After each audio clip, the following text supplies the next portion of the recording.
En el primer año de Moreno, la Asamblea también tuvo cambios. Se dieron paso a varios juicios políticos, aunque otros se estancaron. El país necesita una nueva legislación económica. ¿Cuáles serán las prioridades de Elizabeth Cabezas? Elizabeth Cabezas es la cuarta presidenta de la Asamblea Nacional bajo la bandera de Alianza País. Sin embargo, su gestión puede ser una de las más turbulentas, pues tendrá que lidiar con un correísmo desafiante y con el fraccionamiento de una legislatura inspirada en las mayorías móviles. En el programa de hoy escucharemos a la mujer que comanda el primer poder del Estado y cómo la miran desde las otras bancadas que exigen cambios radicales y la fiscalización sin concesiones a Correa, pero también a Lenín Moreno. ¿Cuál es la asamblea que plantea Elizabeth Cabezas? Lo conoceremos ahora que empieza Políticamente Correcto.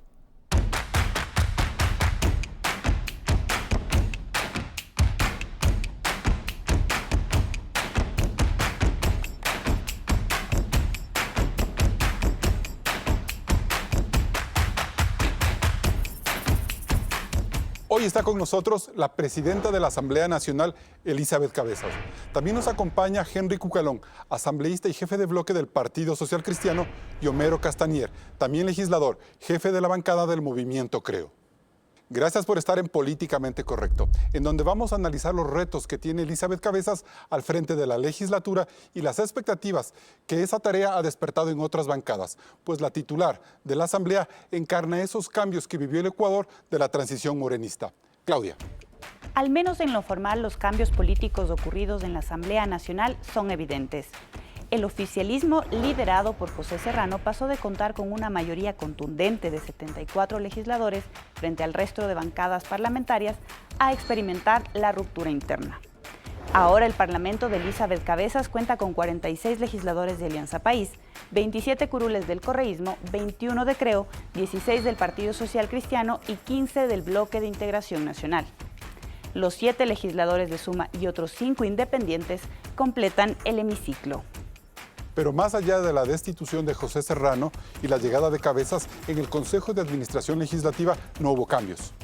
Tampoco en las 13 comisiones permanentes ha existido un replanteamiento. 4 mesas estratégicas de la Asamblea están en manos del correísmo: justicia, derecho de los trabajadores, régimen económico y relaciones internacionales. En cambio, la de fiscalización, educación, salud y otras 5 comisiones productivas y políticas están presididas por cuadros afines al presidente Moreno. La mesa de participación ciudadana es de mayoría opositora, presidida por Creo de Guillermo Lasso. ¿Y esta estructura de gobernabilidad le permite a Elizabeth Cabezas seguir adelante? La presidenta asegura que en sus semanas de gestión las leyes se han votado por amplias mayorías, aunque ya es evidente que el enfrentamiento con el correísmo marcará su gestión, sobre todo luego del pasado 24 de mayo, cuando Cabezas señaló: hace un año, cuando se agotaron las formas de poder cerradas, autoritarias y clientelares, el Ecuador votó por un nuevo tipo de liderazgo. El Ecuador ha sido severamente golpeado por la corrupción. Las cifras de lo usurpado por esta causa son aterradoras. La Comisión Anticorrupción calculó en cerca de 24.000 millones de dólares los valores perdidos en los últimos años. Solo cuando los delincuentes de lo robado sean ejemplarmente sancionados, podremos romper el ciclo pernicioso de la corrupción. Estas declaraciones motivaron un duro comentario del expresidente Correa en Twitter, quien dijo: Elizabeth Cabezas es de lo peor que he visto en género humano y ética política. Ahora soy autoritario y clientelar. Si vieran cuántas veces nos vino a llorar a Jorge y a mí cuando Augusto Barrera la perseguía por corrupta. Todo es cuestión de tiempo. Luego de las duras críticas que recibió Correa por este comentario, borró ese tuit. Pero la confrontación está abierta. Carlos. Bien, y en efecto, presidenta Cabezas, bienvenida. ¿Cómo garantizarse gobernabilidad si usted ya está en la mira del expresidente Correa? Bueno, muchísimas gracias, un saludo cordial y qué placer compartir este panel con 2 distinguidos asambleístas, además caballeros de la Asamblea Nacional, a quienes aprovecho para públicamente agradecer por las palabras de apoyo, de solidaridad y más allá de las palabras por las acciones que continuamente ellos tienen en la línea de lo que el Ecuador necesita, una línea de diálogo, de consensos, de sumar esfuerzos para cumplir con los objetivos nacionales. Mire, en la mira podemos estar muchos, yo creo que los hechos hablan más que las palabras. Yo me he mantenido en silencio porque he dicho que no voy a ser parte de este mecanismo de desacreditaciones permanentes a los seres humanos. Creo que definitivamente el silencio es elocuente y yo actuaré obviamente en los ámbitos legales correspondientes. Pero, Presidenta, decirle corrupta es palabras mayores a la primera persona de la función del Estado. Bueno, yo no voy a juzgar las palabras que el expresidente ha dicho. Creo que los hechos se evidencian. He pedido formalmente a los entes de control que hagan todas las revisiones que consideren pertinentes sobre los actos que yo he desarrollado, pero creo que realmente lo importante es lo que uno ha hecho, lo que uno sabe que hizo, y sobre los hechos ahora, juzgarán los futuros Presidenta, acontecimientos. esto no puede ser consecuencia y hasta cierto punto sin justificar, obviamente, todos los exabruptos del expresidente, pero él debe sentirse traicionado por una persona que fue su asesora, que fue subsecretaria del despacho de Jorge Glass y que ahora está con Lenín Moreno, el mayor traidor de la historia nacional. Bueno, mire, yo he dicho en varias ocasiones, mi hoja de vida es pública, jamás voy a negar que he sido 10 años parte de este proceso, he cumplido a cabalidad las responsabilidades que me han sido designadas y en ese ámbito yo no puedo ser ni traidora ni desleal cuando lo que hice es apoyar a un candidato a la presidencia por el movimiento al que me pertenezco, que es Alianza País, y quien además ha dado claras muestras de acciones en el diálogo y en el consenso, justamente apegándose a las demandas de los ciudadanos. Mantenerse en una línea contraria sería realmente equívoco, sería traicionar a lo que los ciudadanos están pensando. Creo que nuestra lealtad es con el voto de los ciudadanos. Pero usted se mantiene 10 años en un proyecto político que usted hace una semana calificó de clientelar y de autoritario. Entonces ahí se puede ver como que hay un viraje, no sé si de oportunismo, de oportunidad con Moreno. No, yo creo que el 70% de los ecuatorianos en algún momento fuimos parte de este proceso y convencidos de que los cambios y la propuesta era una propuesta renovadora, era una propuesta diferente, era una propuesta que nos invitaba a soñar y a pensar que esos cambios eran posibles. Yo creo y estoy convencida que los primeros años de esto se fue dando. No sé en qué momento se perdió el rumbo de este proceso, en qué momento las prioridades personales superaron a las demandas ciudadanas. ¿En qué momento Correa cambió? ¿En qué momento se cambiaron las estrategias y las prioridades? Yo he tenido un rol fundamental en algunas tareas y en presidencia y vicepresidencia en ámbitos territoriales. No estuve en niveles de decisión en donde yo puedo haber sido parte de estas y conocer de centro y internamente todo lo que esto implicaba. Pero obviamente yo no puedo estar de acuerdo cuando la justicia está evidenciando casos de corrupción que son inaceptables y que yo le he dicho claramente en mi discurso. Entonces tengo que cuestionarme, no puedo decir que he sido parte de eso porque no lo fui, pero tampoco puedo cegarme ante una realidad que es evidente y que es notoria y que los ciudadanos rechazamos totalmente. Henry Cucalón, luego de escuchar todas las buenas expresiones para ustedes dos de parte de la presidenta de la Asamblea, da la sensación más bien de que el apoyo que ella tiene es de la oposición y no necesariamente del correísmo y quizás hasta de las facciones de Alianza País morenistas. Buenos días con los televidentes. Un saludo a nuestros compañeros de mesa y legisladores. El apoyo es a las propuestas que benefician al país. Justamente el establecimiento de una agenda legislativa es una hoja de ruta de consensos. ¿Qué es lo primordial? ¿Qué es lo fundamental?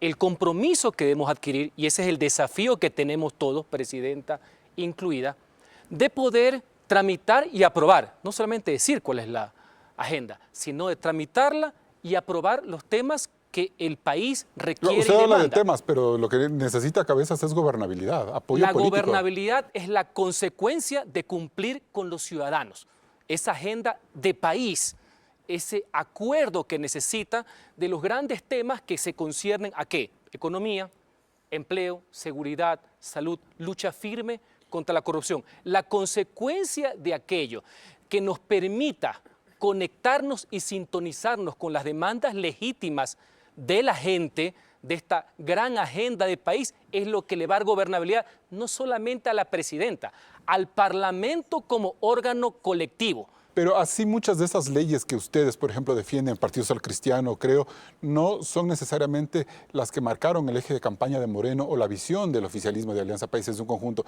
Entonces ahí se puede decir que el presidente está gobernando en función de la agenda de la derecha, de las oligarquías o lo que queramos llamarlo. En razón de lo que el pueblo exige. Parte de los problemas de la primera etapa de este año legislativo es que la mayoría oficialista de Alianza País confundió sus problemas con los problemas de los ciudadanos.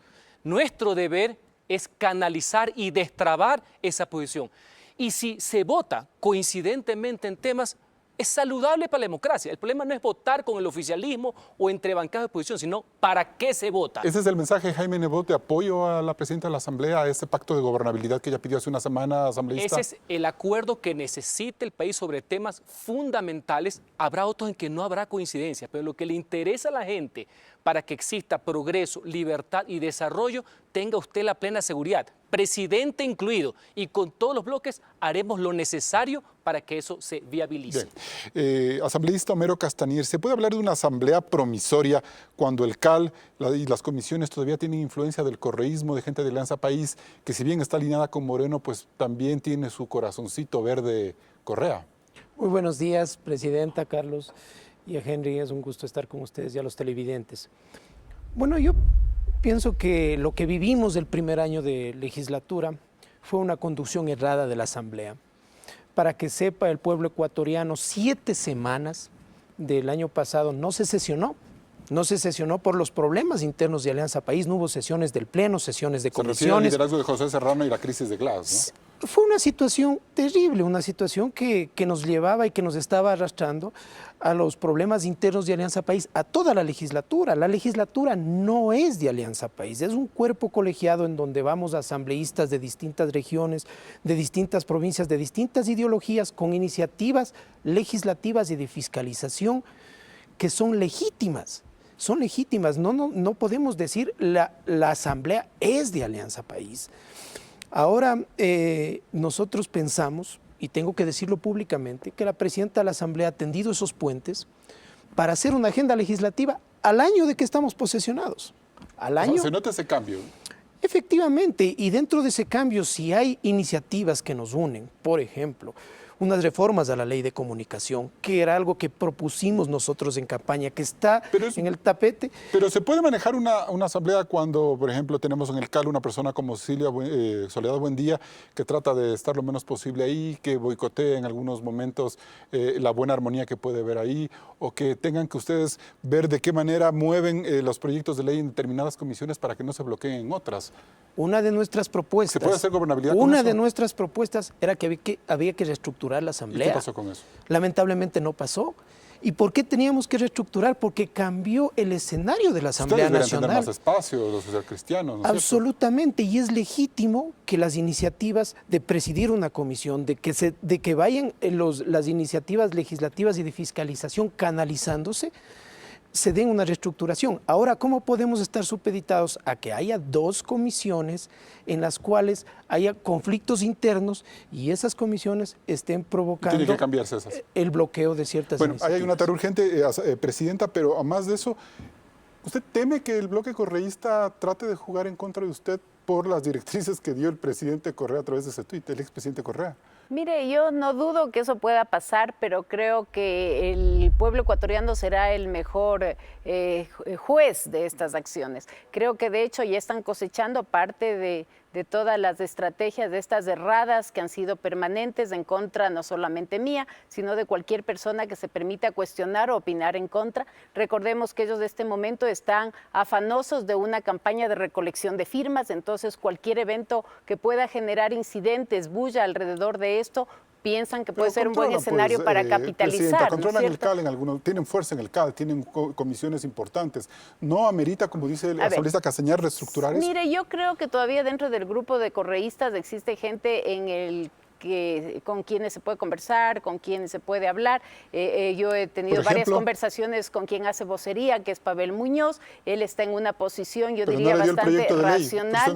No le di porque conversamos con él y nos tenían algunos cuestionamientos. Yo creo que aquí lo más importante es garantizar lo que el pueblo ecuatoriano necesita y lo que el sistema económico y las demandas económicas del país requieren en este momento. Y es obviamente procesar todos estos temas de manera expedita, de manera ágil, incentivar el tema de la inversión, mejorar los temas de productividad. Entonces, esta es una ley importante y por eso la decisión con el CAL, y ahí yo quisiera hacer referencia a lo que usted dice, era pasar a la Comisión de Desarrollo Económico. En el CAL efectivamente está Sol Buendía. Sol Buendía ha tenido posiciones de abstención, posiciones contrarias, pero creo que la mayoría ha entendido claramente las prioridades. En el CAL, por ejemplo, ¿no debería reestructurarse por ese lado? Bueno, si ella no se siente cómoda, ella es la llamada a tomar una decisión, entonces seguramente no se siente tan incómoda. Yo he planteado algunos cambios importantes, estamos nosotros procesando, porque obviamente esa es una representación de la bancada de Alianza País a la cual ella ya renunció y por lo tanto, pues obviamente no es quien debe representarla, pero estamos procesando esos cambios y no los queremos tampoco poner como una prioridad cuando las prioridades nacionales son diferentes. ¿Qué papel juega en este momento José Serrano, presidenta? Él es un expresidente que salió de una forma totalmente aparatosa, pero que yo supongo que su recuperación política puede pasar por boicotear o cuestionar el trabajo de su sucesora.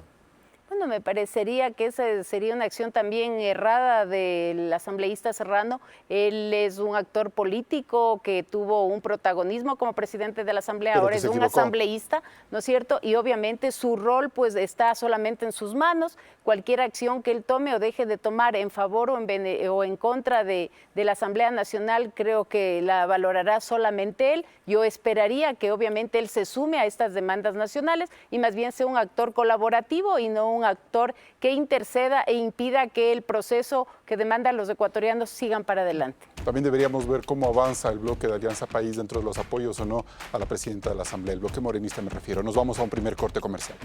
La Asamblea Nacional también cumple un año en funciones.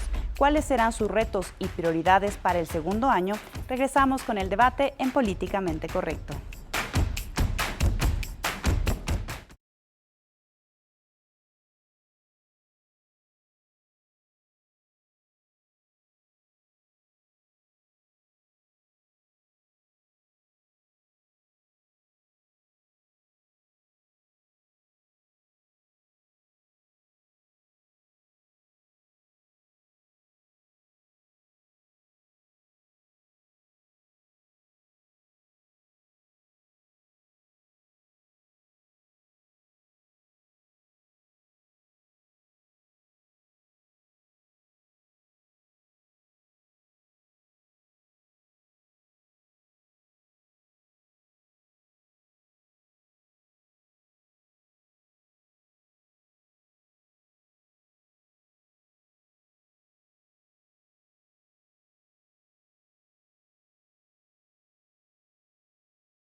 La actual legislatura cumplió su primer año de gestión.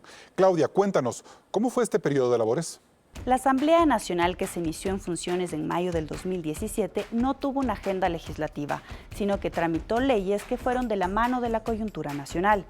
Se aprobaron 16 leyes durante este año. 4 fueron enviadas por el presidente Lenín Moreno, 3 heredadas del gobierno de Rafael Correa y 9 propuestas por los asambleístas de diferentes bancadas. De estas leyes, una fue de carácter económico urgente enviada por el Ejecutivo para reactivar la economía, fortalecer la dolarización y modernizar la gestión financiera. Otras leyes se encaminaron a dar cumplimiento a la consulta popular del 4 de febrero, como la derogatoria a la ley de plusvalía y los cambios al Consejo de Participación Ciudadana y Control Social. También hubo leyes importantes para prevenir y erradicar la violencia en contra de las mujeres, la Ley de Desarrollo Fronterizo, reformas a la Ley de Educación Superior, entre otras. Sin embargo, al entrar al segundo año, esta función tiene tareas pendientes, sobre todo en la economía. La presidenta Elizabeth Cabezas, en consenso con las bancadas, propuso una agenda para los próximos 12 meses, que plantea 4 ejes fundamentales: economía y producción, sociedad y democracia, seguridad y desarrollo y también justicia. Y se tramitarán unas 50 leyes. Entre las que generan mayor expectativa están las reformas a la Ley de Comunicación y la Ley Orgánica para el Fomento Productivo del ministro Richard Martínez. Además, las reformas al Código Orgánico de la Niñez y Adolescencia, una a la Ley de Transporte Público y reformas al Código Integral Penal. Carlos, la pregunta para nuestros invitados es, ¿cuáles son las prioridades que dará la Asamblea? Presidenta Cabezas, ¿cuáles son esas prioridades? Son 50 leyes, es algo muy ambicioso. Al expresidente Cordero, las 12 leyes para armonizar la Constitución le tardó más de 4 años y algunas de ellas ni se llegaron a aprobar. Bueno, efectivamente nosotros hemos elaborado una agenda priorizada, consensuada, en la cual constan 48 leyes, muchas de ellas, debo decirle, corresponden a reformas a cuerpos normativos existentes. Y más allá del número, nosotros lo que queremos es priorizar la calidad de las leyes. Es importante decirle que, por ejemplo, en el Código Orgánico Integral Penal es donde mayor cantidad de reformas tenemos para trabajarlas. Es una ley relativamente nueva, sin embargo, las reformas que se plantean dan cuenta de que este fue un documento que no fue suficientemente debatido. Por lo tanto, la prioridad para nosotros pasa por una línea también de calidad y por ajustar estas leyes que están en este momento ya muchísimas en vigencia. Un top 5, un top 5 de leyes para este año, porque es un año, es un periodo muy corto con tantos sobresaltos y con una campaña electoral también ya a final de periodo. ¿Cuáles serían esas leyes? Bueno, tenemos algunas, yo le voy a decir las que realmente nosotros estamos concentrados en tratarla. Uno es el Código Orgánico de la Salud, por ejemplo. El Código Orgánico de la Salud tiene que representar un trabajo muchísimo, muy minucioso, muchísimo más a detalle, y en ese tenemos importantes temas que se están abordando, que han sido además temas de intenso debate y sobre los que todavía no tenemos consensos. Entonces, estamos trabajando muchísimo en eso. Tenemos el Código de Trabajo también, estamos tratando esto en la Comisión de los Trabajadores, justamente se está avanzando, es un documento que va a ser bastante completo. Este no está entre yo diría entre los primeros meses del año, porque entendemos que implican mayores tiempos de conversación y de consenso. La Ley de Comunicación ya está este momento en la Comisión, o sea, este es un tema que obviamente lo estamos tratando, está dentro del primer trimestre, nosotros así lo habíamos contemplado. Déjeme decirle que ayer tuve una reunión muy interesante con la Cámara de Medios, conformada por varios, además, jóvenes, nuevas generaciones en lo que es el tema de comunicación, y ellos nos daban cuenta de que... ¿Con la prensa corrupta se va a reunir entonces?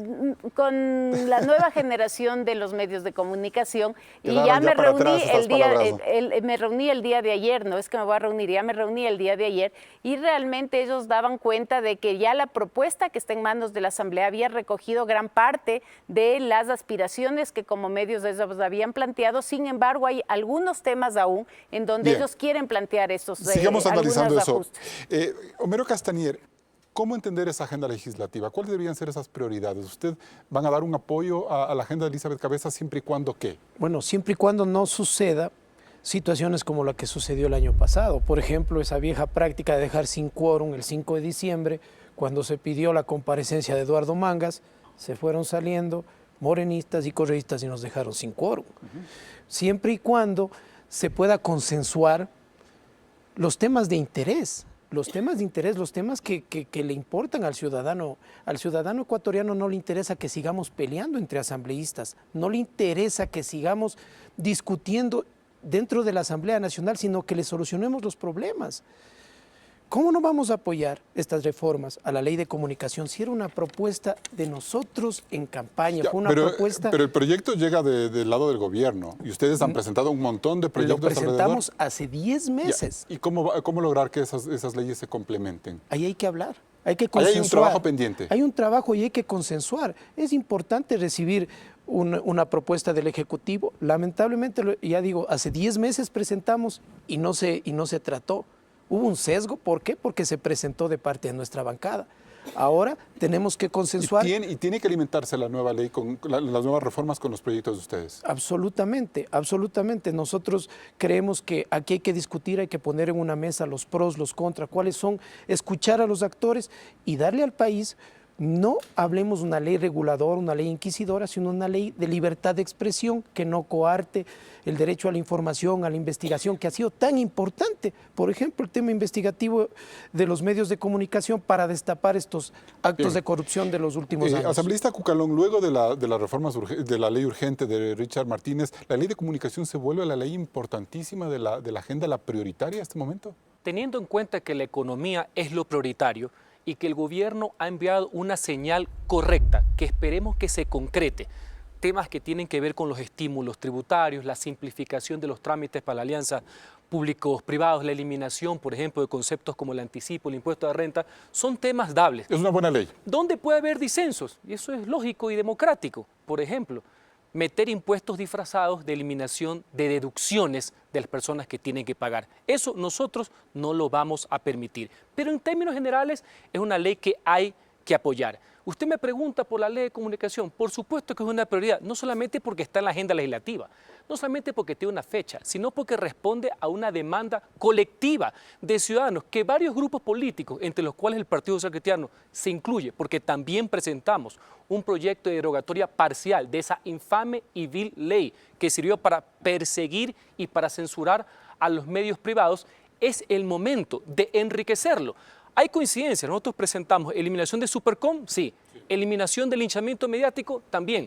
Pero ahí preocupa la Defensoría del Pueblo como un ente regulador, ¿no? Y también ciertas atribuciones que tiene la Cordicom, que van en contra y traicionando el mandato popular del año 2011. Es que la ley tiene que empatarse a lo que manda en la Constitución, que es la condición de servicio público, la comunicación y otras cosas que más bien deberíamos empezar es por atrás, por reformar la Constitución. Justamente ese es un planteamiento que será presentado en los próximos días. Yo fui uno de los asambleístas que en el periodo pasado voté en contra de que se catalogue a la comunicación, que es un derecho, como un servicio público. Ahora, sin perjuicio de los avances que tiene esta ley, ese candado constitucional debe ser asimismo enmendado, porque no puede ser que subsista, que siga siendo servicio público, que esperemos que el presidente de la República no quiera utilizar ese andamiaje legal solo por un tema de buena voluntad. ¿Usted cree en realidad que la expectativa que tiene la presidenta de la Asamblea de tener 50, de aprobar 48 leyes en el año que ella tiene de gestión, porque en el 2019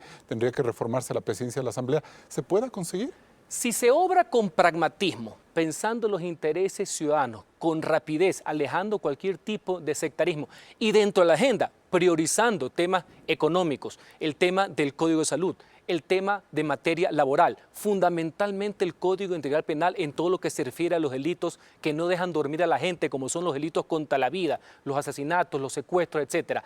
Lo que se refiere a los delitos contra la administración pública, que ahora los separamos y son lo que se denomina leyes contra la corrupción, severidad contra quien han asaltado los recursos del pueblo. Si se obra de esa manera, si se logran superar ciertos disensos, yo creo que es factible, dando esa prioridad a lo que los ciudadanos demandan. Nos vamos a un nuevo corte comercial y al volver vamos a analizar la posición que tiene la presidenta de la Asamblea frente a la corrupción. Siga con nosotros. Recuerde que puede seguir este debate en redes sociales, Facebook y Twitter, así como puede ver el programa en la página web de Coavisa. Regresamos enseguida.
Seguimos en este panel de Políticamente Correcto analizando la agenda legislativa planteada por la presidenta de la Asamblea, Elizabeth Cabezas.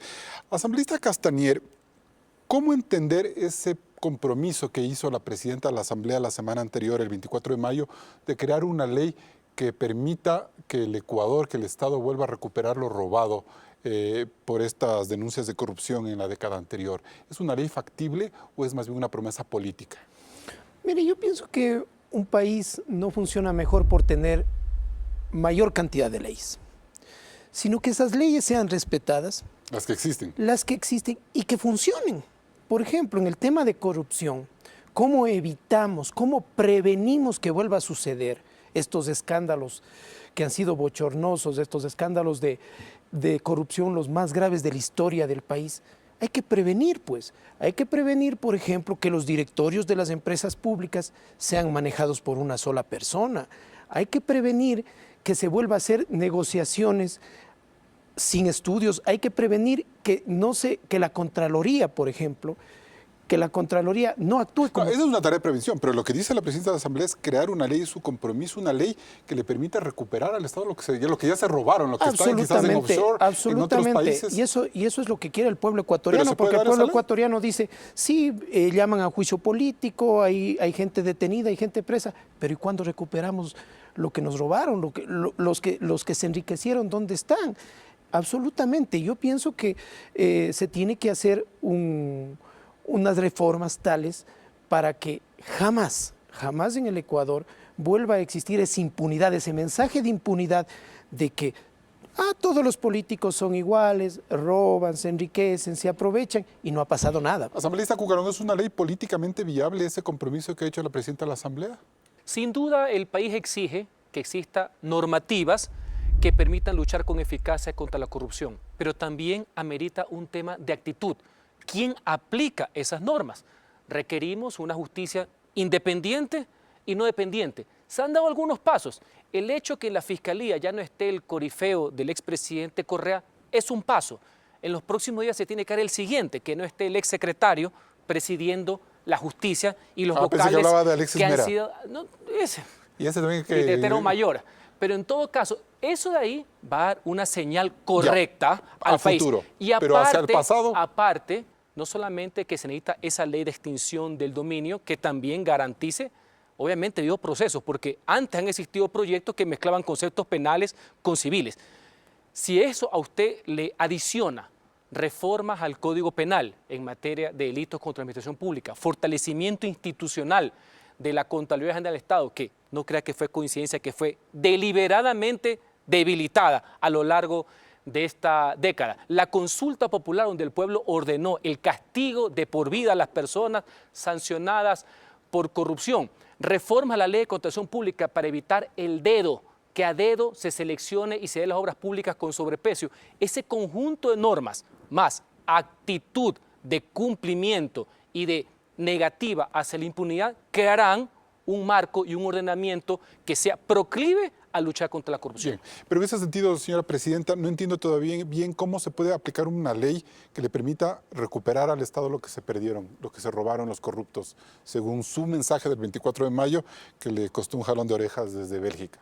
Bueno, fundamentalmente la ley en la que estamos trabajando está prácticamente lista. Lo que hace es rescatar el rol de la participación y de las veedurías ciudadanas. Yo creo que aquí, más allá de todas las leyes que ya existen y que hemos visto que a pesar de su existencia, los hechos están a la vista, es importantísimo el rol de la participación y de las veedurías, quienes pueden, a través de un mecanismo de registros y de formalización de su existencia, ser parte, copartícipes de este tipo de acciones al transmitir, al presentar documentos concretos que permitan el seguimiento de la ruta del dinero, que eso es lo importante. Ese es un plano de investigación y a partir de eso se podría, ¿cree usted es posible que, por ejemplo, un determinado personaje haya manejado cuentas secretas o haya elegido testaferros en donde va a ser mucho más difícil poder pescar esas fortunas y traerlas? Pero es muy fácil cuando usted sabe que una persona, sus recursos normales por su ejercicio profesional no le permiten tener bienes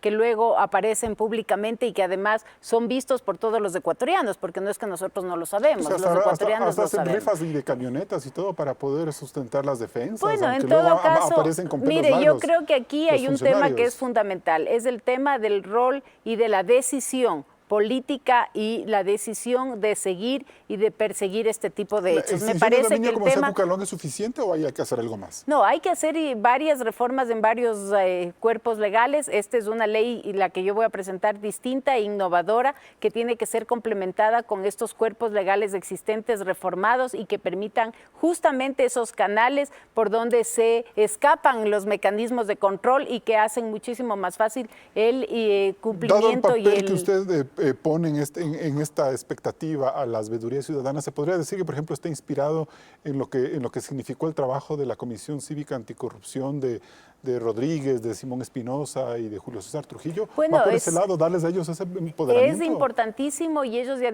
dieron muestras de que podían investigar y plantear denuncias concretas sobre hechos de corrupción que a la larga han sido investigados y que están dando sus frutos. Este es un rol fundamental efectivamente de lo que es la ciudadanía, el tema de las veedurías, pero sobre todo la decisión de los ciudadanos de no convertirse en cómplices y encubridores de los enriquecimientos de otros que a viva cuenta estamos mirando y estamos observando. ¿Qué otro tipo, asambleísta Cucalón, qué otro tipo de términos debería tener esa ley que propone la presidenta de la Asamblea? También la responsabilidad para quienes no obran de acuerdo con la ley, que básicamente es el aparataje judicial. Yo le pongo un ejemplo. Está bien que haya una ley de extinción de dominio que sea particularizada, pero en la actualidad, una vez que existen las sentencias ejecutoriadas en firme, siempre ha existido la posibilidad de recuperar lo robado. Pero entonces, ¿para qué una nueva ley? Para agilitar los procesos, porque evidentemente lo que ha sucedido en la década saqueada ha rebasado cualquier expectativa jurídica y hay que ponerlo en la misma línea de esa demanda ciudadana. Pues eso son reformas. Esperaremos a ver el proyecto de la presidenta de la Asamblea para analizarlo, coadyuvar, mejorarlo si fuera el caso. Los anteriores tenían algunas falencias. Mientras tanto, lo adecuado es que el mismo sistema jurídico, el sistema judicial, la justicia, cumpla y no dilate. Asambleísta Castañer, ¿esta ley no podría tener familiaridad con la que se aprobó a inicios de la legislatura frente a los resultados de la consulta popular del 2017 de prohibir las candidaturas o la vida política para gente que tiene paraísos fiscales, cuentas en paraísos fiscales? ¿Podría verse por ahí un sesgo o un tema adicional? No, absolutamente no. Yo pienso que, y voy a recalcar en lo que dije, es más fácil prevenir que sancionar. Pero la presidenta de la Asamblea hablaba de 24.000 millones de dólares que se perdieron en un año. ¿Eso? Sí, pero recordemos que las leyes no son retroactivas. Las leyes no son retroactivas, pero la ocasión hace al ladrón. Si es que, mire lo que ha sucedido en estos dos últimos juicios políticos. Vino un informe de Contraloría que desaparecieron, de la Contraloría y de la Fiscalía, de los gastos reservados de la CNI. Desaparecieron, esfumaron. Y ayer en la comparecencia de Gustavo Schalk también apareció un documento supuestamente forjado que se ha desaparecido, que no ha aparecido, que ha sido... ¿De qué estamos hablando? La Contraloría, la que debe controlar. Entonces, si es que yo soy corrupto y voy a la Contraloría y puedo manejar para que no me pongan responsabilidades penales, para que no me pongan responsabilidades administrativas y salir limpio, pero entonces se pone la ocasión para que se pueda robar en este país. Se tiene que impedir que vuelva a haber esa irresponsabilidad en el manejo de las finanzas, se tiene que transparentar las cuentas públicas y más que nada los controles, los organismos de control no pueden ser manipulables ni manejables para prevenir estos actos de corrupción. Presidenta Cabezas, ¿usted cree, viendo estos temas en perspectiva, que este debe ser el papel de la Asamblea Nacional, crear una nueva normativa legal contra la corrupción, cuando por el otro lado el Consejo de Participación Ciudadana Transitoria está haciendo este trabajo de fiscalización que tanto se entorpeció en la legislatura? Mire, el Consejo de Participación surge como una necesidad de la inacción del rol fiscalizador que la Asamblea tuvo.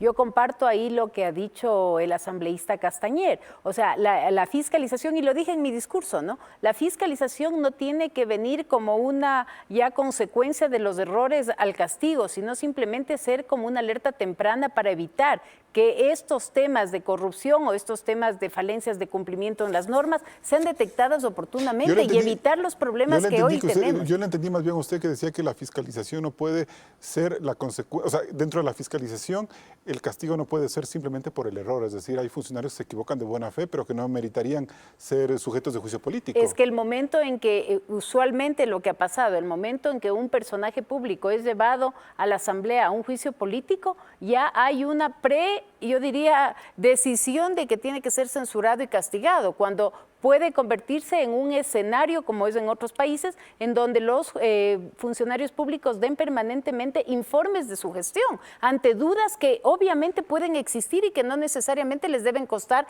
la cabeza de esos funcionarios. Entonces, si nosotros tenemos una muy buena relación con el Ejecutivo, que estos temas de convocatorias no sean vistos con terror y con pánico, porque ya se asume que eso será una consecuencia de un descabezamiento dentro de la Asamblea Nacional, entonces no es el mejor rol que la Asamblea puede hacer en su ámbito de fiscalización. La prevención, efectivamente, yo creo que es una gran solución.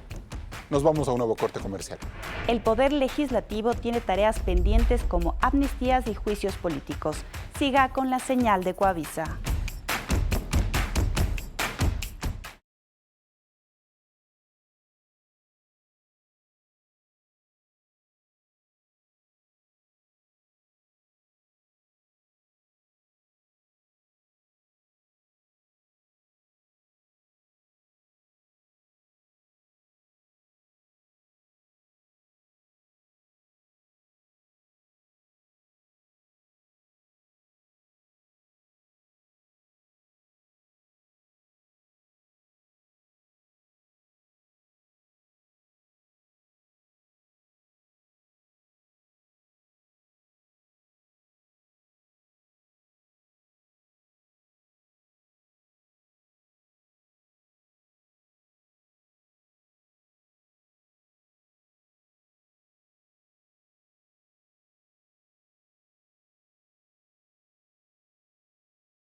Lo que la Asamblea vivió en los últimos 12 meses en materia de juicios políticos jamás ocurrió en los 8 años anteriores. El primer proceso fue en contra del excontralor Carlos Pollitt, vinculado a la trama de corrupción de Odebrecht. Fue censurado con 132 votos. 2 funcionarios más fueron censurados y destituidos por incumplimiento de funciones. El superintendente de comunicación Carlos Ochoa con 119 votos y el fiscal general Carlos Vaca Mancheno con 128. En cambio, el pedido en contra del exministro de Educación y actual asambleísta Augusto Espinosa fue archivado. Jorge Glass tuvo 2 intentos de juicio político que fracasaron, uno por incumplimiento de requisitos y otro porque ya había perdido el cargo de vicepresidente de la República. Mientras que el segundo proceso contra Yalc y los vocales de la Judicatura está en la Comisión de Fiscalización. Por otro lado, el CAL aún no se pronuncia por los pedidos en contra de Cristian Cruz, superintendente de bancos, y de Carlos de la Torre, exministro de Economía. Y esta semana la bancada de Creo oficializó el pedido de juicio político contra la canciller María Fernanda Espinosa por supuesto incumplimiento de funciones. ¿Cómo actuará la presidenta de la Asamblea ahora que este juicio político es en contra de una ministra de Moreno? Bien, presidenta Cabezas, y lo que dice Claudia es verdad. Una cosa es fiscalizar al correísmo y otra a su aliado político, el nuevo líder del país, como usted le llamó el 24 de mayo. ¿Qué hacer con el juicio político a la canciller Espinosa? Bueno, lo que hemos hecho en todos los casos de juicio político, el CAL procede a la calificación. Obviamente habrá que analizar cuáles son esas causales, todavía no conozco, yo no sé si es que ya lo entregaron, estaba anunciado que el día jueves se presente ese requerimiento, pero obviamente dentro de lo que es el legítimo derecho a la defensa y el debido proceso, nosotros conoceremos y procesaremos de esos temas. Aquí no hay ningún tipo de apego a unos o a otros, creo que el tema es cuáles son los hechos que se estén sustentando esos pedidos. Pero usted hablaba ahí, o sea, la opinión pública ya ha señalado, ¿no? La situación de la nacionalidad de Assange, la debilidad frente a las negociaciones en el caso de la frontera norte, la debilidad frente a las posiciones de Venezuela y de Nicaragua, ¿no son razones suficientes como para enjuiciar a la canciller? Bueno, mire, hay que analizar los documentos. Yo no lo he hecho, no me puedo pronunciar de antemano. Cometería un error de anticipar un juicio cuando todavía los hechos no se han dado. Y dentro del debido proceso y dentro de la comisión se ventilan justamente las pruebas de cargo y de descargo para tomar una decisión en ese sentido. Vamos a analizar y vamos a conocer cuáles son las motivaciones que creo tiene para la presentación de ese juicio. Mario Castañer, ¿hay motivos suficientes? ¿Usted cree que es una prueba de fuego para la presidenta de la Asamblea dar paso a este juicio político que ahora sí es contra un ministro y muy fuerte ministro del presidente Moreno, la canciller? Mire, yo pienso que no debemos asustarnos de los enjuiciamientos políticos. Lo grave sería que nos crucemos de brazos. Hubo también un juicio político que se nos quedó. Nosotros no ponemos a ministros que incumplen, a ministros pillos como el ex ministro de Inclusión Económica y Social, que está ahora detenido. Y en este caso nosotros creemos que hay suficientes elementos para que la canciller María Fernanda Espinosa le dé la cara a la Asamblea. Ya no quiso darlo de buena manera, no compareció ante el Pleno de la Asamblea, ahora lo tendrá que hacer con esta solicitud de enjuiciamiento político. 4 causales: el tema de desatención a los migrantes, el tema de la frontera norte, el tema de Honduras y el tema del caso Assange, más unos casos puntuales de incumplimiento de funciones que hemos presentado ya en gestión documental de la Asamblea Nacional. Henry Cucalón, ¿no se puede hablar de un boom de juicios políticos que más bien van a desestabilizar al gobierno de Moreno y que le van a poner en serios aprietos a la presidenta de la Asamblea? Cuando mañana quieran enjuiciar al siguiente ministro y luego al otro, da cuenta de que la oposición tiene más espacio que antes. La obligación moral y legal que tiene la Asamblea es exigir que existan funcionarios probos al frente de la administración pública. Para eso es el control político. Qué importante que se haga esto de aquí. Y ese es el desafío, que mientras avanzamos en materia legislativa, también lo hagamos en materia de fiscalización. Lo uno no subroga a lo otro. Ese es nuestro... No se debe tomar como una desestabilización. No, ese es nuestro mandato, ni peor decir que afecta a la gobernabilidad, etcétera. Segundo, en casos puntuales, como lo que se ha señalado en el reportaje, recordemos que hasta el día de hoy la Comisión de Fiscalización no emite el informe del por qué sí o no del enjuiciamiento al señor Glass. Así que hay una gran convergencia democrática que supera los partidos, donde obviamente estamos requiriendo que funcionarios que han incumplido sus funciones o que no son probas, y en el caso particular que usted ha señalado, de la canciller corista de los señores del socialismo del siglo XXI, solo por el affair Assange ya debería estar en su casa. Pero más allá de eso, la necesidad de replantear mesas como la de fiscalización para también ir avanzando en el tema de juicio político debe ser una prioridad. Por un lado hay el interés de la oposición, pero claro, si eso se detiene en la mesa donde está una legisladora morenista, correísta, para gasista, que vea que esto como María supera José el Carrión morenismo o el correísmo. Una presidenta que está en una comisión que hasta ahorita sigue violando la ley de la función legislativa cuando no emite el informe. No carta, no mails, no oficios, informes sobre el caso Glass. Y que misteriosamente, en el caso del fiscal general, desapareció del principio al fin del proceso. Ella supo cuándo se iba a enfermar y cuándo iba a terminar su enfermedad. Caso sui generis en la historia legislativa. Por suerte, y en consecuencia con lo que requería el pueblo, con una votación contundente, el señor se fue a su casa. Así que en esa línea, no porque no se haya reestructurado en combo la Asamblea, significa que nos hayamos olvidado que hay personas que le siguen debiendo al pueblo ecuatoriano. En la misma mesa, y esa siempre ha sido nuestra propuesta, como ha sucedido en la Comisión de Relaciones Exteriores y en la Comisión de Educación, los mismos integrantes de la mesa tienen la oportunidad de ponerse del lado de la gente y no de intereses inconfesables. Ahora, en la Comisión de Fiscalización está una legisladora que está en el lado de Alianza País, María José Carrión. Ella tendría que dar un paso al costado. En algún momento hasta se mencionó, se sugirió la salida de ella. Esas demoras en reestructurar estas partes importantes de la Asamblea, ¿no le generan un problema a usted político al final de imagen? Mire, yo creo que aquí el rol de cada asambleísta está bajo la lupa y el escrutinio de los ciudadanos. Pero yo es su Más coidiaria, allá ¿no? de mi rol como presidenta, cuya responsabilidad es armonizar e impulsar todas estas obligaciones que como asambleístas tenemos de leyes y de fiscalización, Cada asambleísta sabe cuál es su responsabilidad. Creo que este momento la presidenta de la Comisión de Fiscalización tiene que dar claras muestras de en qué lado está, ¿Hasta cuándo, en qué línea de apoyos y asambleísta de se le qué dé ese acciones plazo y gestiones o se le tiene? permite que dé una respuesta? Porque es un Esa exhorto, está pero... este momento, no, esa está en este momento presidiendo la comisión, está justamente llevando adelante el juicio político que este momento se ventila en la comisión, que es del Consejo de la Judicatura, y obviamente tiene esa claridad de cuál tiene que ser su papel del lado de los ciudadanos. Ese es el rol que tenemos todos los ecuatorianos y más aún los asambleístas de este momento. ¿Y quién será el encargado de verificar que ese papel se cumpla o no se cumpla? ¿Usted? ¿El CAL? ¿El Pleno? Mire, yo como presidenta de la Asamblea estoy sobre todo el trabajo de la Asamblea Nacional. Tengo que controlar el tema del desarrollo de todas las comisiones y fiscalización, por obvias razones, tiene un rol fundamental y yo permanentemente hago acompañamiento del desarrollo de cada una de las tareas que las comisiones Para concluir, asambleísta Cabezas, hay un pedido de los sectores sociales y los grupos indígenas por avanzar en estas 177 amnistías que llegaron en mayo, me parece, del año pasado, al presidente Serrano. ¿Por qué tanta dilatoria? ¿Cuándo se va a tomar una decisión? A ver, yo he tenido en estos 60 días que he cumplido como presidenta de la Asamblea, he tenido varias reuniones con los grupos, tanto de grupos indígenas como organizaciones sociales que están impulsando esto. Hemos conformado una comisión tripartita que está formada por la Defensoría Pública y por gente de la Asamblea Nacional y de algunas comisiones dentro de la Asamblea.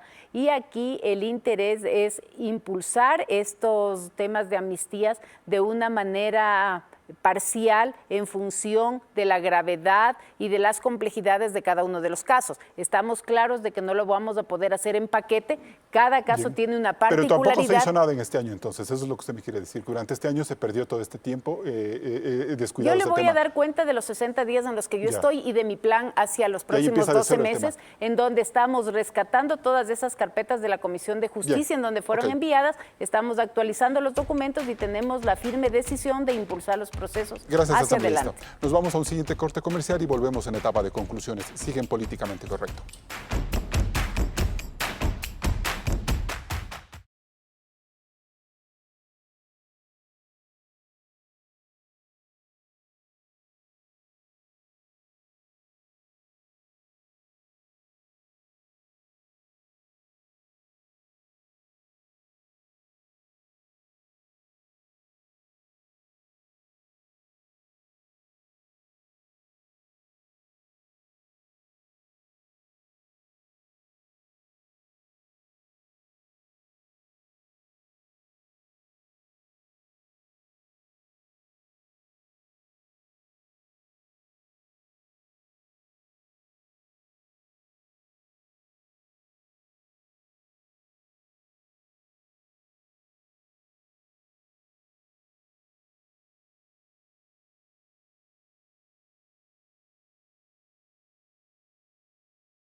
Entramos en etapa de conclusiones. Homero Castañer, ¿a la Asamblea Nacional espera con Elizabeth Cabezas una conducción políticamente correcta?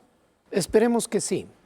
Y a nosotros nadie nos prohibía fiscalizar. A nosotros nadie nos prohíbe fiscalizar y vamos a seguir trabajando en ese sentido y legislando en beneficio de todos los ecuatorianos, especialmente de los sectores más vulnerables. Mis mejores deseos para que este año, al frente de la Asamblea con Elizabeth Cabezas, sea un año productivo para la Asamblea Nacional. Henry Cucalón. Ecuatorianos, la esperanza tiene que estar de pie. Ratificamos nuestro compromiso de que todo el aparataje totalitario y atrabiliario que conculcó derechos tenga que ser desterrado. Y asimismo, un cambio integral de un modelo económico donde se valore que la empresa privada es el motor del mismo para generar riqueza y empleo. Solo así los ecuatorianos tendrán oportunidades, igualdad de derechos, crecimiento y mejora de su calidad de vida constante, progreso y fundamentalmente libertad. Presidenta Elizabeth Cabezas. El 24 de mayo yo di un claro mensaje invitando a todos a un pacto social por la gobernabilidad. De este pacto no quedan ausentes los políticos, quienes más allá de sus agendas partidistas tienen un compromiso con los ecuatorianos. Estoy seguro que la suma de esfuerzos permitirá no solamente el cumplimiento de una agenda legislativa, sino cumplir con las demandas de los ecuatorianos. Y la presidenta de la Asamblea ha hecho dos compromisos fundamentales con el Ecuador: ser un factor de gobernabilidad e impulsar una ley que garantice la recuperación de los dineros robados por los corruptos. Son promesas muy ambiciosas como para poder aterrizarlas en un solo año de funciones. En todo caso, su voluntad por reinstitucionalizar este país merece todo el apoyo de los políticos bien intencionados. Elizabeth Cabezas debe tener la habilidad de dar estabilidad a Lenín Moreno, pero sin cerrar los ojos ante la necesaria fiscalización a su gobierno, ahora que se inicia el segundo año de mandato. Hasta el próximo programa. Con esta reflexión cerramos este espacio de opinión. Nos vemos el próximo domingo, 10:30 por Ecoavisa.